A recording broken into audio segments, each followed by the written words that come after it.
بەڵێ بەڕێزان بۆ قسەکردن لەسەر ناکۆچی نێوان کۆماری و دیموکراتەکانی ئەمریکا لەبارەی یاسای بودجەی فیدراڵی ئەمریکا گفتوگۆ لەگەڵ بەڕێز غازی حەسەن شۆڕەکاری سیاسی دەکەین. بەڕێزیان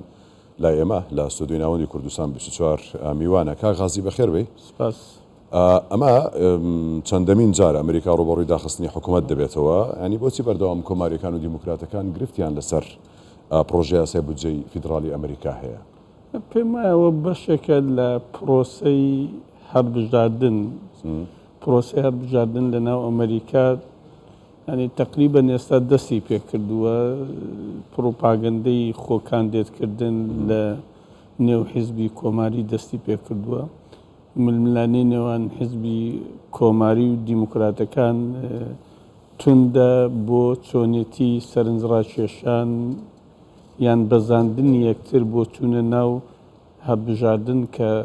ساڵی دادێت 2014 هەڵبژاردننی سەرۆک کۆمار و هەڵبژاردننی کۆنگرێس و ئەوەش ئەمە وەکو بەشێک لە بەرنامەی پرۆپاگەندەی هەڵبژاردن بەکاردێ بۆ تێکشکاندن و لاوازکردنی یەکترەوە جۆرێکە لە سیاسەتی هەردوو حیزب لە ناو ئەمریکا. ئێستا بە کۆماریەکان هەمویان لەگەر ئەم سیاسەتە نین کە بودجەی وڵاتەکەیان ڕابگرن، چکە دەزانن زیانێکی گەورە بە بەر ئابووری ئەو وڵاتە دەکەوێت، بەڵام بەشێک لە کۆماریەکان چەند ئەندامێکی کە ئێستا پێیان درێن ئەندامە تونندڕەوە ڕاستەوەکانی کۆماریەکان هەموو کۆماریەکان نابێت، ینی کۆماریەکان بەوە ڕازی دەبن کە پێش تەوابوونی وادەکەی ینی لەسەر پارێدارکردنی حکوومەت ینی ڕازی بنەوە پێشەوەی کە وادەکەی تەواو بێت. وادەکەی ئەم شەو تەواو دەبێت. بەیانی یەکی مانگە ئەم شەو وابزانم سعات 4 بەیانی کارکردن حکوومەت ڕادەگیرێت کە دەکاتە بەیانی. کۆماریەکان وەکو گوتم هەمویان نین. ئەو گروپەی ئێستا پاڵپشتی ترەمپ یان ترەمپیزم دەکەن، سیاست و بیرکردنەوەی ترەمپ دەکەن،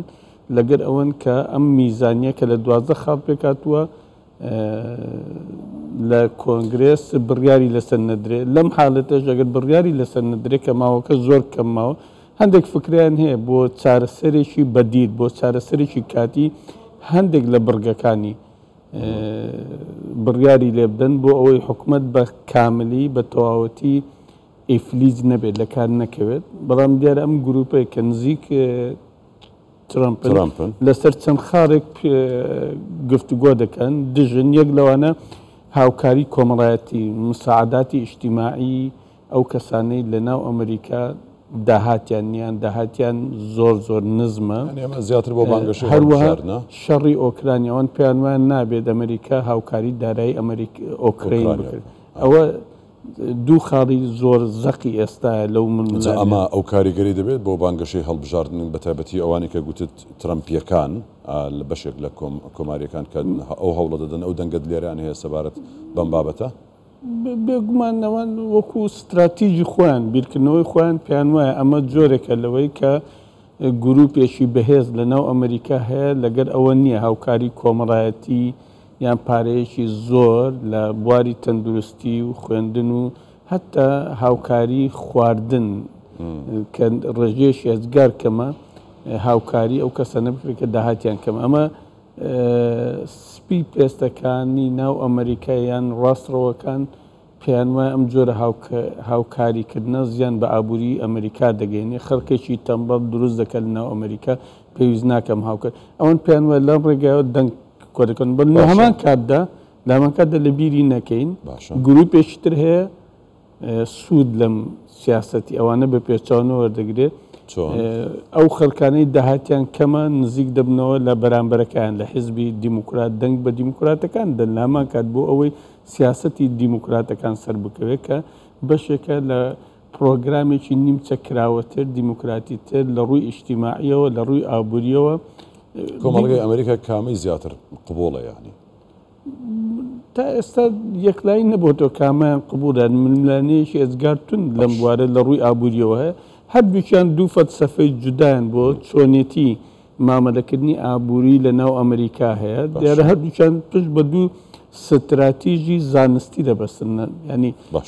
دوو بۆچوونی نازانستی نین، دوو بۆچوونی زانستین دراساتی زۆری لەسەر کراوە، هەرێکیان ئیمانیان بە ئیتیجاهێکەیە بینەوە سەر هەر هەمان مەسەلەی داخستنی حکوومەتیان ئەگەر حکوومەت دابخرێت ئەمە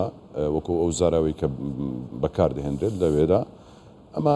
کاریگەریی ئابووری لەسەر کۆمەڵگەی ئەمریکا بە هەمووی دەبێت و ئەمە خراپ ناشێتەوە بەسەر بایدندا بە تایبەتی بۆ مەسەلەی هەڵبژارنەکانی 2024 بەخۆی ئامانجی سەرەکی لێدانی سیاسەتی بایدن ئەم ململانەیە باشە پێیان وایە بایدن کەسێکە نەیتوانیوە وەکو پێویست ئیدارەی ئابووری وڵاتەکەی بکات لە سەردەمی بایدن ئابووری وڵاتەکە خراپە بایدن سەرکردەیەکە چ لە ڕووی تەمەنەوە چ لە ڕووی تەندروستیەوە چ لە ڕووی ئیشکردن و ئەدایی سەرکەوتوو نەبووە لە ڕاستیشدا ڕخنەیەکی ئەزگار زۆر لە ناو خودی ئەمریکا ڕوبەڕووی بایدن دەکرێتەوە لە چۆنیتی ڕوبەڕووبوونی کێشە ناوخۆی دەرەیشەکان ئەمە بە تایبەت ئاراستەیە بۆ تێکشکاندنی بایدن لە کردەوەدا لە زمینی ئەمن بەڵام لە هەمان کاتدا زیانیشی ئەزگار زۆر گەورە بە ئابووری ئەمریکا دەگەن ینی ئابووری ناسەکانی ئەمریکاوەی من ئەمڕۆ متابعەم کردووە پێیان وایە 0.2 ئابووری ئەمریکا ئەگەر حکوومەتی ئەمریکی بەهۆی بڕیان نەدان لە یاسای بودجەی ئەم وڵاتە دابخرێ 0.2 ئابووری ئەمریکا دادەبەزێت ئەمە کەواتە هەر دابەزینێک زیان بە ئابووری ئەو وڵاتە دەگەنی بۆ نمونە ملیۆنێک و 800,000 موچەخۆری فیدرالی لە هەر 50 ویلایەت موچەکانیان نادرێتێ تا ئەم یاسایە وەکو پاشەکەوتی لای خۆمان بەزارەوەی پاشکەوتبارەکەیان نادرێتن هەروە نزیکەی پتر لە 750,000 موچەخۆری تر کە فیدرالی نین ئەمانە احتیمال هەیە هەر لە کار دەربکرێن لەبەرەوەی پارەیان نادرێتی بێ هیچ ئەوە بەڵام لامان کاتە مەسەلەی بەڵام ئەگەر دوای بودجەکە پێکهێنرا موافقەی لەسەردرا پارەکان دەدرێتەوە ئەوەی ببینێ پارەی دەدرێت بەڵام هەیە کارەکەی لە دەست دەدا بەڵام هەندێک کارێ ئەساسیە بە هیچ شێوەیەک ناتوان دەستکاری بکەن بۆ نمونە ئاسایش بۆ نمونە نەخۆشخانەکان بۆ نمونە فڕۆکەخان دواتر ئەو حسابەی کە هەیە پێیان دەدرێت پەیوەندی بە ئەمنی وڵاتەکە بە ئابووری بە هاتوچۆ هەیە ئەمانە داناخرێت بەڕێز غازی حەسەن شرۆڤەکاری سیاسی زۆر سپاس ماندومان کردی سپاس بۆ ئێوەش سپاس